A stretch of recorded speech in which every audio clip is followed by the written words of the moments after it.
Alors bonjour à toutes et à tous, bienvenue à l'édition 2021 de l'IoT Week by CITC.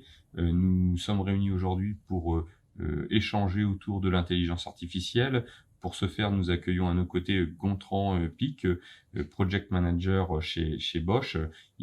Donc bonjour et merci Gontran d'être à nos côtés aujourd'hui pour échanger sur l'intelligence artificielle et sur la stratégie que mène Bosch autour de cette technologie.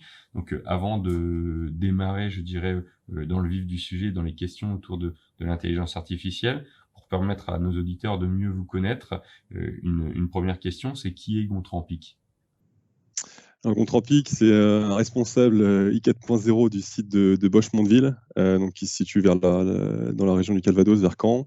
Je suis depuis 4 ans chez Bosch. J'ai fait 2 ans en Allemagne, où j'ai eu des missions autour de l'IoT et autour de l'industrie 4.0. Et j'ai rejoint l'usine de Bosch Mondeville il y a 2 ans en tant que responsable de la transformation numérique. Et Bosch Mondeville, c'est un site où on produit des cartes électroniques pour l'automobile, historiquement, en tant qu'équipementier tiers 1 en tant que Bosch, et également des cartes électroniques pour divers autres marchés depuis 2015 en tant que sous-traitant électronique. Donc j'y suis responsable de la définition et de la mise en place de la stratégie de transformation numérique de l'I4.0 du site. Donc sur des sujets tels que la production connectée, la logistique connectée, ou plus récemment, on s'intéresse aussi au big data et à la data science.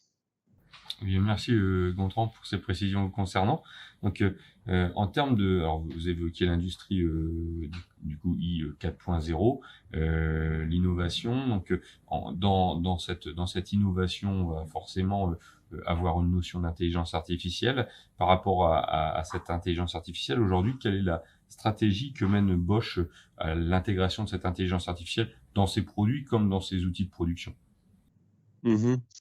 Alors, Bosch s'inscrit clairement dans la volonté de développer et de démocratiser l'utilisation de l'intelligence artificielle. Euh, un des objectifs stratégiques qui a été défini par le comité exécutif du groupe, intégrer l'intelligence artificielle dans tous les produits Bosch d'ici 2025, ou qu'elle soit intégrée dans ses moyens de production, donc soit dans le produit final, soit dans les moyens de production ayant permis de produire ces produits-là. Ces deux aspects sont déjà une réalité pour bon nombre de produits. On a vu, je ne sais pas si vous avez déjà vu ça sur YouTube ou autre, les campagnes publicitaires de Bosch sur l'IoT qui visent à montrer l'intégration de l'IA et de l'IoT dans notre quotidien et dans les produits ou les technologies mises à disposition par Bosch. Et je peux, en tant que représentant I4.0 du site de Bosch Mondeville, témoigner de l'intégration de l'intelligence artificielle dans nos moyens de production, donc qui est le deuxième aspect de la stratégie. L'intelligence artificielle, chez nous, est utilisée, par exemple, pour anticiper des dérives de paramètres process, anticiper des défaillances de machines, ou alors pour prédire des résultats de tests sur des lignes de production.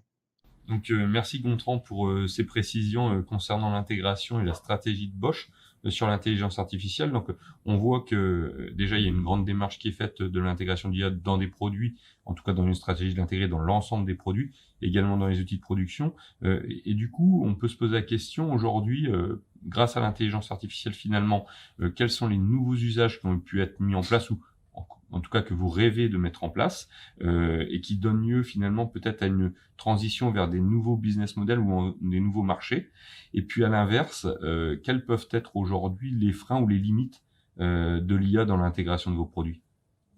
Alors, les apports de valeur de l'IA sont multiples et sont à différents niveaux au sein de Bosch et pour les produits de Bosch.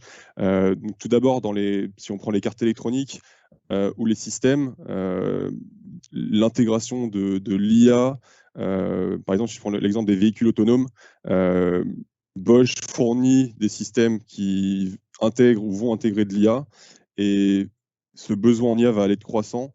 Et l'IA dans ces systèmes-là va permettre de réduire, je dirais, la consommation d'énergie des véhicules autonomes ou des véhicules électriques. Et donc ça, c'est une des opportunités business que l'IA peut générer dans les produits de Bosch. Ensuite, on parlait des moyens de production.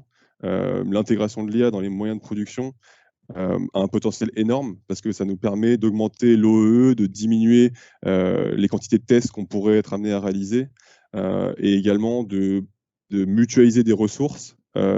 Si on intègre de l'IA pour faire de la prédiction, on peut mutualiser des ressources sur plusieurs lignes de production. Donc, à la fois dans les produits et dans les moyens de production, il y a des opportunités business. D'accord. Donc, ce que j'entends par là, du coup, c'est potentiellement de nouveaux marchés qui s'ouvrent à travers l'IA, mais également dans je veux dire, une capacité de production démultipliée, ou en tout cas avec des gains de productivité, notamment à travers l'IA. Alors, vous l'avez évoqué rapidement, mais j'imagine que c'est aussi une des grandes stratégies de Bosch d'avoir une approche éco-responsable et environnementale. Parler des cartes électroniques embarquées dans les véhicules pour réduire la consommation d'énergie. Euh, euh, d'abord, quelle est la stratégie de Bosch vis-à-vis de l'aspect environnemental? Et puis, du coup, en quoi l'IA peut être un atout pour réduire l'empreinte carbone demain dans le cadre de cette stratégie? Alors, l'objectif de Bosch était d'atteindre la neutralité carbone en 2020 et c'est un objectif qui a été atteint donc par différents moyens. Donc, nos sites de production et l'ensemble de Bosch est devenu neutre, a atteint la neutralité carbone en 2020. Donc, ça, c'est pour donner l'objectif global. Et au niveau de sa réalisation et je dirais, des objectifs concernant l'environnement au niveau des produits, il y a également différentes opportunités. Celle qui est la plus récente à laquelle je peux faire référence, c'est la sortie d'un capteur dans notre division de semi-conducteurs, un capteur inertiel où vous retrouvez des accéléromètres ou des gyroscopes pour tout ce qui est wearables, donc des montres connectées ou ce genre de produits. Ils ont réussi à intégrer de l'intelligence artificielle directement dans ce capteur-là. Ça révolutionne assez les moyens d'utilisation de ce capteur dans le sens où l'intelligence artificielle généralement est mise sur un cloud et la communication entre les capteurs et le cloud est nécessaire à intervalles réguliers pour à la fois optimiser ou tout simplement utiliser cette intelligence artificielle. Et donc l'intégration de l'intelligence artificielle dans des capteurs diminue la consommation d'énergie qui est liée à la communication généralement et donc participe, je dirais, à la réduction de la consommation d'énergie et donc à la réduction de l'impact environnemental des produits que les technologies de Bosch permettent. Ce qu'on entend à travers votre réponse, c'est que finalement, l'une des stratégies qui peut avoir aussi un impact dans l'utilisation de l'IA sur l'aspect empreinte carbone, c'est finalement de déporter cette intelligence artificielle au pied de l'équipement ou dans l'équipement lui-même, ce qui va permettre de favoriser la transition de la data, pas forcément de la data brute pour aller vers un data lake, mais plutôt d'avoir une data valorisée derrière qui va réduire finalement la consommation d'énergie des équipements. Et j'imagine que vous avez cette même stratégie dans vos outils de production pour réduire la consommation énergétique. Qu'en est-il? Tout à fait. Alors, au niveau des sites de production, il y a plusieurs projets d'intelligence artificielle qui peuvent être menés dans notre division. Nous, on en a lancé un en 2020 qui vise à prédire un résultat de test qui vient en fin de chaîne de production. Cette prédiction de ce résultat de test nous permet de ne pas envoyer tous nos produits vers ce test qui est assez consommateur en temps et en effort.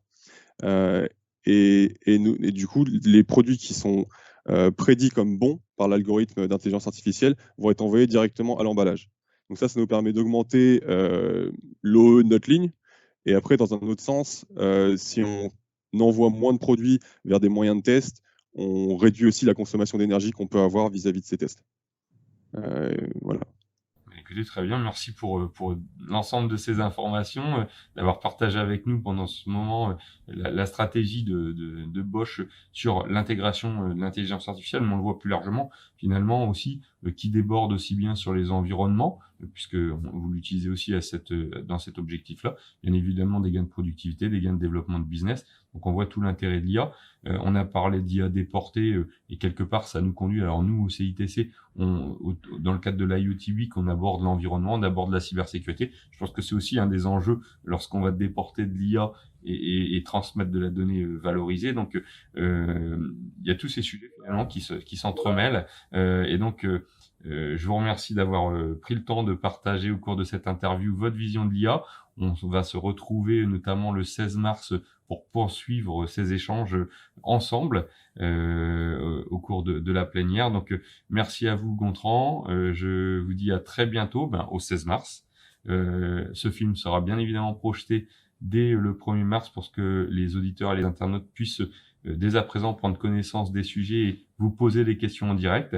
Et on aura l'occasion d'y répondre ensemble le 16 mars en live ou à travers le canal qui leur sera offert. Merci beaucoup. D'accord. À très bientôt. Merci à vous, à bientôt. Au revoir.